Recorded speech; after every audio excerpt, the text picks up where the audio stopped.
Hello दोस्तों स्वागत है आपका आज के इस वीडियो में। और आज के इस वीडियो में हम बात करने वाले हैं आईटी फील्ड के टॉप 10 हाईएस्ट पेइंग जॉब्स के बारे में। दोस्तों अगर आप भी आईटी के फील्ड में अपना कैरियर बनाना चाहते होंगे तो आप में से बहुत सारे लोग होंगे ये जानना चाहते होंगे कि आईटी फील्ड के टॉप 10 ऐसे कौन से जॉब्स है जिनमें सबसे ज़्यादा सैलरी दी जाती है। तो आज के इस वीडियो में उन्हीं 10 टॉप 10 जो 10 हाईएस्ट पेइंग सैलरी वाले जॉब्स है उनके बारे में डिस्कस करने वाले हैं। उनकी कौन सी स्किल्स होती है और कितनी सैलरी मिलती है उनके बारे में आज के इस वीडियो में बताने वाले हैं। तो वीडियो अंत तक बने रहिए। आइए आज के इस वीडियो को स्टार्ट करते हैं और आपको बताते हैं उन टॉप 10 जॉब्स के बारे में। सबसे पहले अगर हम बात करते हैं जो जॉब्स आता है वो आता है आपका फुल स्टॉक डेवलपर का। दोस्तों अगर आप एक फुल स्टॉक डेवलपर बनते हैं तो वहां से लगभग आप 4.5 लाख रुपए से लेकर 8.5 लाख रुपए तक पर ईयर आप स्टार्टिंग सैलरी यहां से कमा सकते हैं। और जैसे आपका एक्सपीरियंस बढ़ता रहता है इसमें बहुत अच्छी सैलरी आपको यहाँ पे दी जाती है। साथ ही साथ बात करते हैं आपके अंदर कुछ स्किल्स होनी चाहिए तभी आप आगे चल के एक फुल स्टॉक डेवलपर बन सकते हैं। तो कौन सी स्किल चाहिए होती है इसके लिए? डाटा स्ट्रक्चर एंड एल्गोरिदम को समझना आपको आना चाहिए। साथ ही साथ HTML CSS इसके बाद जावा स्क्रिप्ट जो होता है इसका नॉलेज आपके अंदर होना चाहिए। साथ ही साथ आपके अंदर API का नॉलेज होना चाहिए, डाटाबेस का नॉलेज होना चाहिए। तो ये सारे स्किल्स आपके अंदर होना चाहिए।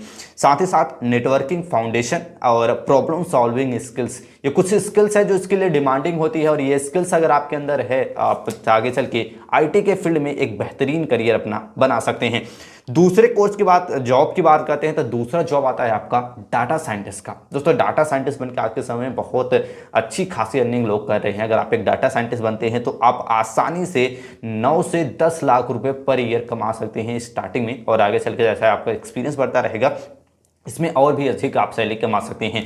इसके लिए कौन सी स्किल्स आपके अंदर होनी चाहिए? तो अगर आप एक डाटा साइंटिस्ट बनना चाहते हैं तो पाइथन का नॉलेज होना चाहिए और R लैंग्वेज का होना चाहिए। इसके साथ साथ एनालिटिकल स्किल्स होनी चाहिए। साथ ही साथ मैथमेटिक जो फाउंडेशन होती है उसका बेसिक्स नॉलेज आपके अंदर होना चाहिए। डाटा मॉडलिंग का नॉलेज होना चाहिए और मशीन जो एल्गोरिदम होता है, ये सारी स्किल्स अगर आपके अंदर है तो आप आगे चल के एक डाटा साइंटिस्ट बन सकते हैं और 9 से 10 लाख रुपए आसानी से कमा सकते हैं इस फील्ड में करियर बना के।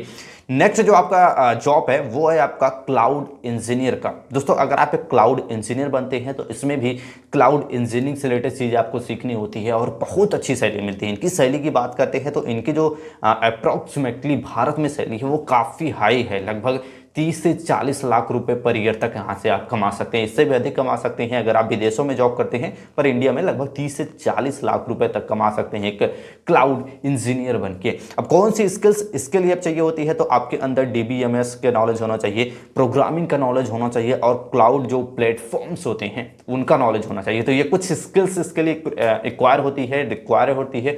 ये स्किल्स अगर आपके अंदर है तो आप एक क्लाउड इंजीनियर बन सकते हैं और एक अच्छी खासी अर्निंग यहाँ से कर सकते हैं। अगर चौथे बात करते हैं तो चौथा है आपका मशीन लर्निंग इंजीनियर्स की। दोस्तों अगर आप एक मशीन लर्निंग इंजीनियर बनना चाहते हैं तो इसमें भी बहुत अच्छी सैलरी है और आने वाले इस करियर स्कोप जो है काफ़ी ब्राइट रहने वाला है फ्यूचर अगर आप इसमें अपना करियर बनाते हैं।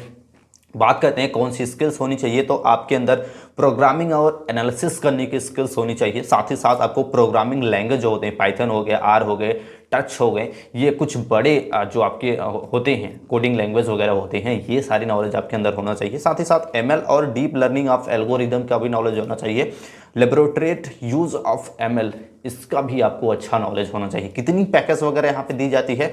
तो काफ़ी हैंडसम अमाउंट दिया जाता है, लगभग 10 से 20 लाख रुपए तक आप पर ईयर कमा सकते हैं। और जैसे आपका एक्सपीरियंस बढ़ता रहेगा, जितना ज़्यादा इस पर आप काम करते चले जाएंगे, सैलरी यहाँ पे बढ़ती चली जाती है।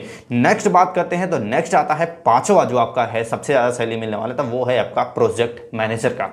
दोस्तों प्रोजेक्ट मैनेजर में बेसिकली आपको प्रोजेक्ट से रिलेटेड सारी चीज़ें आपको दी जाती है, प्रोजेक्ट को हैंडल करना होता है और सारी चीज़ें इसमें करनी होती है। कौन सी स्किल्स होनी चाहिए आपके अंदर? तो प्रोग्रामिंग लैंग्वेज के अंदर आपका आना चाहिए, प्रोडक्ट मैनेज करना आपको आना चाहिए, जो प्रोडक्ट मैनेजमेंट टूल्स होते हैं उनके बारे में अच्छी नॉलेज होनी चाहिए। साथ ही साथ strong analysis and communication skills आपके अंदर होना चाहिए, लोगों से बात करने का तरीका और आपकी जो स्ट्रॉन्ग एनालिसिस करने का जो तरीका होना चाहिए वो काफ़ी अच्छा होना चाहिए। टाइम मैनेजमेंट स्किल्स आपके अंदर होनी चाहिए। साथ ही साथ प्रॉब्लम सॉल्विंग एटीट्यूड आपके अंदर होना चाहिए। ये कुछ स्किल्स है जो प्रोजेक्ट मैनेजर बनने के लिए बहुत ही ज़्यादा डिमांडिंग है। और प्रोजेक्ट मैनेजर बनने के बाद सैलरी की अगर हम बात करते हैं तो एक अच्छी खासी सैलरी मिलती है, जहाँ पे लगभग आपको 15 से 25 लाख रुपए तक आप कमा सकते हैं एक प्रोजेक्ट मैनेजर बन के। नेक्स्ट जॉब की बात करते हैं तो आता है आपका छठवां जो है आपका डाटाबेस मैनेजर। दोस्तों डाटाबेस मैनेजर से रिलेटेड जो चीज़ें होती हैं वो डाटा से रिलेटेड होती हैं। डाटा को कैसे मैनेज वगैरह किया जाता है, इसके साथ साथ आपके पास कौन सी स्किल्स होनी चाहिए, तो हैंड ऑन डीबीएमएस टूल्स के बारे में अच्छी नॉलेज होनी चाहिए। साथ ही साथ आपको एसक्यूएल होना चाहिए, मैंगो डीबी जो आपका जो होता है कोडिंग लैंग्वेज होता है उसका नॉलेज आपके अंदर होना चाहिए। साथ ही साथ आपके अंदर एक्स्ट्राऑर्डिनरी परफॉर्मेंस ऑफ डाटाबेस, ये स्किल्स आपके अंदर होनी चाहिए। कितनी सैलरी मिलती है एक डाटाबेस मैनेजर की, तो इनकी जो सैलरी दी गई है वो लगभग आपको 8 से 20 लाख रुपए के आसपास आपकी सैलरी यहाँ पे हो सकती है। स्टार्टिंग में थोड़ा कम हो सकता है, बट जैसे आप काम करते चले जाएंगे काफ़ी अच्छी सैलरी यहाँ पे देखने को आपको मिलती है। सातवां आता है आपका साइबर सिक्योरिटी का। दोस्तों आपने आज के समय में साइबर सिक्योरिटी के बारे में जरूर सुना होगा, और साइबर सिक्योरिटी आपकी भारत में बहुत ही कम है आज के समय में, जिस प्रकार से साइबर क्राइम हो रहे हैं। तो अगर आप इस फील्ड में करियर बनाते हैं तो एक अच्छी सैलरी तो मिलती है, साथ ही साथ जो करियर बनाने के जो चांसेस है, जो कंपटीशन है बहुत ही कम है, आप आसानी से इस फील्ड में करियर बना सकते हैं। अब बात करते हैं कि अगर आप साइबर सिक्योरिटी के बनना चाहते हैं तो कौन सी स्किल्स होनी चाहिए। प्रॉब्लम सॉल्विंग स्किल्स, साथ ही साथ टेक्निकल एप्टीट्यूड का नॉलेज होना चाहिए। इसके साथ साथ हैकिंग और सिक्योरिटी टेक्निक्स जो होती हैं वो सारी चीज़ें आप सीखे हुए रहने चाहिए। ये सारी चीज़ अगर आपने सीख लिया है, ये सारी स्किल्स आपके अंदर है, तो आप एक साइबर सिक्योरिटी बन सकते हैं, अपना कैरियर बना सकते हैं। और बात करते हैं इनकी सैलरी, तो आसानी से आप 10 से 20 लाख रुपए स्टार्टिंग में पर ईयर कमा सकते हैं। जैसे आपका एक्सपीरियंस बढ़ता रहेगा आपकी सैलरी भी यहाँ पे बढ़ती रहती है। नेक्स्ट जॉब की बात करते हैं तो ब्लॉकचेन इंजीनियर की। दोस्तों बेसिकली ब्लॉकचेन एक अलग प्रकार की फील्ड है जिसमें अपना कैरियर अगर आप बनाते हैं तो वहाँ से ब्लॉकचेन इंजीनियर बन सकते हैं। और इसके लिए कौन सी स्किल रिक्वायर होती है, तो प्रोग्रामिंग लैंग्वेज का, इसके साथ साथ आता है आपका सिक्योरिटी फोटो रूल्स का, इसके साथ साथ अवेयरनेस ऑफ टेक्निकल जो होती हैं, लेटेस्ट टेक्निकल होता है उनके बारे में आपको अवेयर होना होता है, जानकारी रखनी होती है। साथ ही साथ आपको अंडरस्टैंड करना होगा, आपको सीखना होगा किसके बारे में, एथेरियम होता है, जिसके साथ साथ बिटकॉइंस होता है, रूपल्स होता है, इन सब के बारे में आपको अच्छी नॉलेज होनी चाहिए, स्किल्स आपके अंदर होना चाहिए। बात करते हैं कितनी सैलरी मिलती है एक ब्लॉकचेन इंजीनियर की, तो लगभग आपको बहुत अच्छी सैलरी मिलती है। आप आसानी से 20 से 40 लाख रुपए पर ईयर तक कमा सकते हैं। और जैसे आपका एक्सपीरियंस बढ़ता जाएगा इससे भी अधिक सैलरी यहाँ पे ब्लॉकचेन इंजीनियर को मिलती है, तो बहुत अच्छी सैलरी मिलती है। नेक्स्ट आता है नवा जो आपका है आपका ओट्स सॉल्यूशन आर्किटेक्ट, यानी कि आप बोल सकते हैं कि ओटी यानी कि आपके जो होते हैं इंफॉर्मेशन टेक्नोलॉजी सॉल्यूशन आर्किटेक्ट जो होते हैं, ये जॉब आप पा सकते हैं। और नवा जॉब है जिसमें सबसे ज़्यादा सैलरी मिलती है।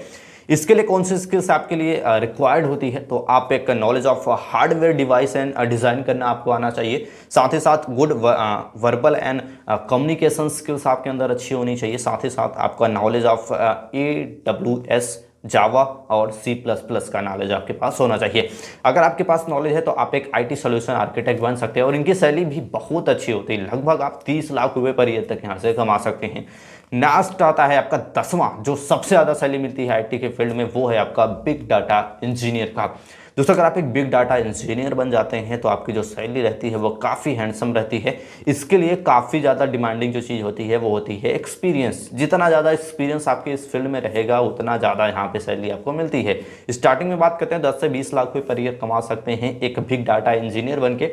लेकिन जैसे आपका एक्सपीरियंस बढ़ता है 4 से 5 लाख के बाद आप करोड़ों रुपए तक यहाँ से कमा सकते हैं आप एक बिग डाटा इंजीनियर बन के। कौन सी स्किल्स होनी चाहिए, डाटा वर्चुअल विजुअलाइजेशन स्किल्स, इसके साथ साथ programming skills, expert of Hadoops, snap and no SQL, इसके साथ साथ data modelling and meanings, professional, ये कुछ स्किल्स होती हैं जो आपके पास ज़रूर होनी चाहिए अगर आप बनना चाहते हैं बिग डाटा इंजीनियर। तो ये कुछ स्किल्स होती है। आई होप आप समझ गए होंगे कि IT फील्ड के टॉप 10 कौन से जॉब हैं जिनमें सबसे ज़्यादा सैलरी मिलती है। और ये सैलरी ऐसे हैं जो आगे चल के आने वाले जो फ्यूचर हैं उसमें भी काफ़ी ब्राइट रहने वाला है IT के फील्ड का। और इसमें और भी सैलरी और भी ग्रोथ आपको देखने को मिलेगा और इससे और भी अधिक यहाँ से पैसे आप कमा सकती हैं। आई होप आज की जानकारी आपको अच्छी लगी और आप समझ गए होंगे कि IT फील्ड के टॉप 10 कौन से जॉब हैं जिसमें सबसे ज़्यादा सैलरी मिलती है। दोस्तों वीडियो से रिलेटेड कोई भी मन में क्वेश्चन हो तो कमेंट करके पूछ सकते हैं। और ऐसे ही जानकारी के लिए चैनल को लाइक और सब्सक्राइब जरूर कर लें। मिलते हैं नेक्स्ट वीडियो में, तब तक के लिए जय हिंद।